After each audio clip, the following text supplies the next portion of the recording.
नमस्कार। सांकेतिक भाषा के इस विशेष बुलेटिन में आप सभी का बहुत बहुत स्वागत है। आपके साथ मैं हूं शहला निगार और मेरे साथ हैं मेरे सहयोगी शरद मुदगल, जो साइन लैंग्वेज में आप तक खबरों को पहुंचाएंगे। शुरुआत इस वक्त की हेडलाइंस के साथ।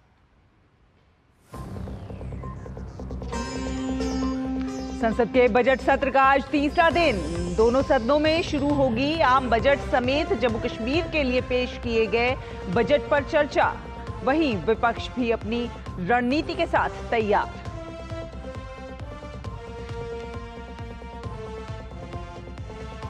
किसान आंदोलन से जुड़े मामले में शंभू बॉर्डर खुलेगा या नहीं, आज सुप्रीम कोर्ट में होगा फैसला। हरियाणा सरकार ने दी है पंजाब हरियाणा हाई कोर्ट के आदेश को चुनौती।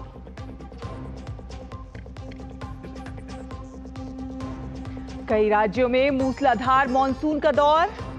महाराष्ट्र, गुजरात, असम, छत्तीसगढ़, पंजाब समेत कई राज्यों में भारी से बहुत भारी वर्षा की चेतावनी।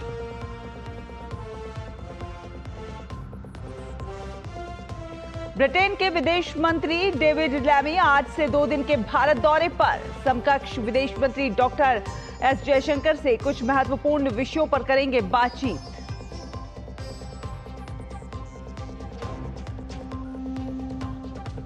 डेमोक्रेट राष्ट्रपति पद के उम्मीदवार के रूप में कमला हैरिस ने की पहली रैली। 17 मिनट के भाषण में ट्रंप पर किए जोरदार हमले। वहीं चुनावी रेस से बाहर होने के बाद बाइडेन आज करेंगे देश को संबोधित।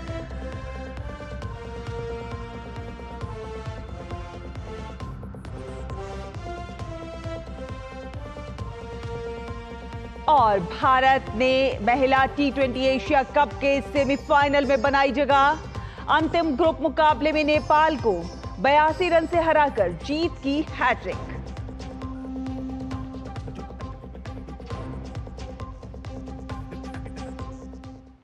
तो अब खबरों को देखते हैं विस्तार से। संसद के बजट सत्र का आज तीसरा दिन है। संसद के दोनों सदन में आज केंद्रीय बजट पर चर्चा होनी है। इसके साथ ही संसद में जम्मू कश्मीर के लिए पेश किए गए बजट पर भी आज दोनों सदनों में चर्चा होगी। कल वित्त मंत्री निर्मला सीतारमण ने मोदी सरकार के तीसरे कार्यकाल का पहला बजट पेश किया था।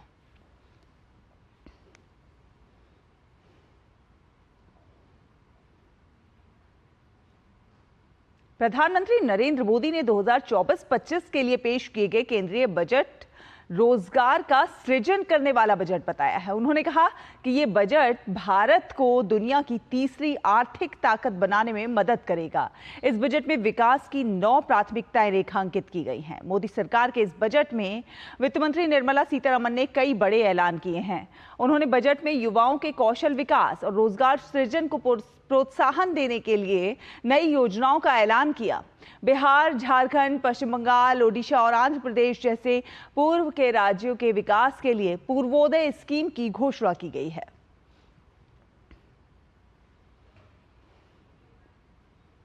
केंद्रीय वित्त मंत्री निर्मला सीतारमण ने दूरदर्शन समाचार से विशेष बातचीत की। उन्होंने बताया कि बजट भाषण में किसी राज्य का जिक्र ना होने से ये मतलब कतई नहीं है कि उस राज्य के लिए सरकार कुछ नहीं कर रही है। वित्त मंत्री ने कहा कि कुछ राज्य में खनिज ज्यादा है तो किसी राज्य के विकास के लिए विशेष ध्यान की जरूरत है, इसलिए उनका जिक्र किया गया। वित्त मंत्री ने कहा कि सरकार महिलाओं के प्रति समर्पित है, जिसकी वजह से बजट में उनके लिए 3 लाख करोड़ रुपए की योजनाओं का जिक्र है।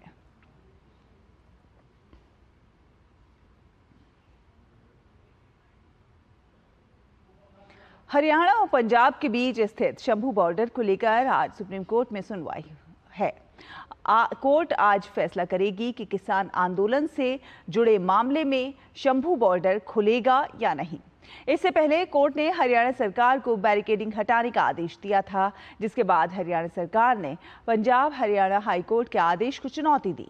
पिछली सुनवाई में हरियाणा सरकार ने अपना पक्ष रखने के लिए कोर्ट से समय मांगा था, जिसके बाद सुनवाई को आज के लिए स्थगित कर दिया गया था। शंभू बॉर्डर अवरुद्ध होने के कारण अंबाला के छोटे बड़े व्यापारी समेत आम लोगों को खासा दिक्कत का सामना करना पड़ रहा है। गौरतलब है कि शंभू बॉर्डर पर किसान आंदोलन कर रहे हैं। इस प्रदर्शन में कई लोग अपनी जान भी गंवा चुके हैं। साथ ही साथ किसानों और पुलिस के बीच टकराव भी हो चुका है। आपको बता दें कि शंभू बॉर्डर पर किसानों का यह आंदोलन 13 फरवरी से चल रहा है। किसान अपनी कई मांगों के साथ दिल्ली कूच करने के लिए यहां एकत्र हुए और प्रदर्शन कर रहे हैं, लेकिन राज्य सरकार द्वारा कंक्रीट की दीवार से बॉर्डर को बंद कर दिया गया है। दिल्ली एनसीआर और आसपास के कुछ एक इलाकों में झमाझम बारिश हुई, जबकि कुछ एक इलाकों में बादल छाए रहे और ठंडी हवाएं चलीं। वहीं बंगाल की खाड़ी में बना निम्न दबाव कुछ राज्यों के लिए खतरनाक साबित हो रहा है। इसमें गुजरात और महाराष्ट्र शामिल हैं।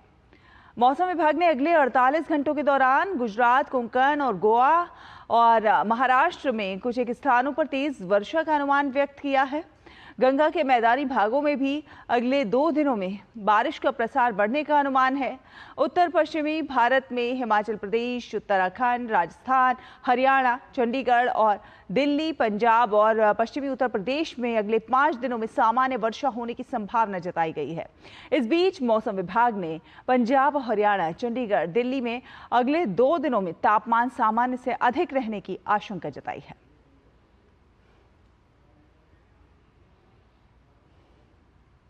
और ब्रिटेन के विदेश मंत्री डेविड लैमी भारत की 2 दिवसीय यात्रा पर आज नई दिल्ली पहुंचेंगे। डेविड लैमी और विदेश मंत्री डॉक्टर एस जयशंकर के बीच बातचीत में भारत ब्रिटेन मुक्त व्यापार समझौते पर नई दिल्ली की चिंताओं पर चर्चा होने की उम्मीद है। इसके अलावा दोनों देशों के बीच रूस यूक्रेन संघर्ष और मध्य पूर्व की स्थिति सहित गंभीर वैश्विक चुनौतियों पर भी विचार विमर्श करने की संभावना है। दोनों नेताओं के बीच बातचीत के दौरान भारत ब्रिटेन रोडमैप के कार्यान्वयन की समीक्षा करने की उम्मीद है, जो कई क्षेत्रों में संबंधों को व्यापक आधार देना चाहते हैं। 2021 में भारत और यूके ने व्यापार और अर्थव्यवस्था, रक्षा और सुरक्षा, जलवायु परिवर्तन और लोगों से लोगों के बीच कनेक्शन जैसे प्रमुख क्षेत्रों में संबंधों का विस्तार करने के लिए 10 वर्षीय रोडमैप तैयार किया था। ब्रिटेन में प्रधानमंत्री की स्टारमर की लेबर सरकार के सत्ता में आने के बाद दोनों पक्षों के बीच ये पहली उच्च स्तरीय बातचीत होगी। ब्रिटिश विदेश सचिव का वाणिज्य मंत्री पीयूष गोयल से भी मिलने का कार्यक्रम है।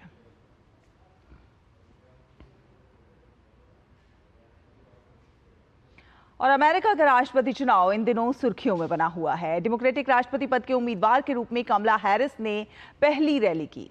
विस्कॉन्सिन में पहली रैली में 17 मिनट के भाषण में कमला हैरिस ने ट्रंप पर जोरदार हमले किए। हैरिस ने ट्रंप की कमजोरियों पर निशाना साधते हुए उनके आपराधिक रिकॉर्ड का भी जिक्र किया।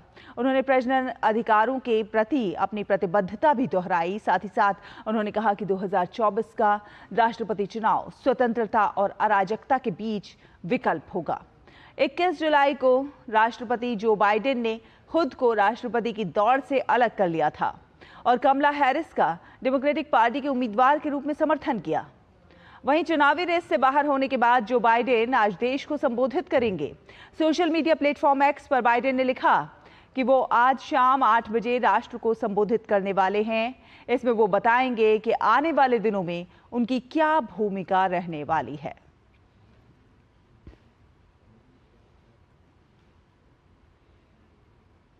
और बात करें खेलों की, तो भारतीय महिला क्रिकेट टीम ने T20 एशिया कप में जीत के सिलसिले को बरकरार रखते हुए सेमीफाइनल में स्थान बना लिया है। अपने अंतिम ग्रुप मुकाबले में भारतीय टीम ने नेपाल को 82 रनों से हराकर अंतिम 4 के लिए क्वालिफाई कर लिया है।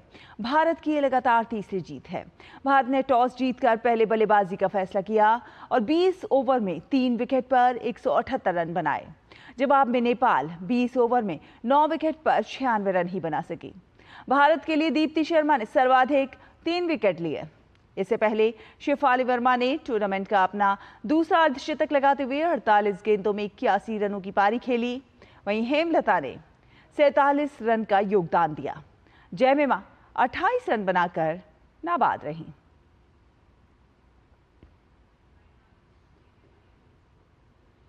इसी के साथ सांकेतिक भाषा के इस विशेष बुलेटिन में फिलहाल इतना ही। मुझे, शरद को और हमारी पूरी टीम को दीजिए अनुमति। नमस्कार।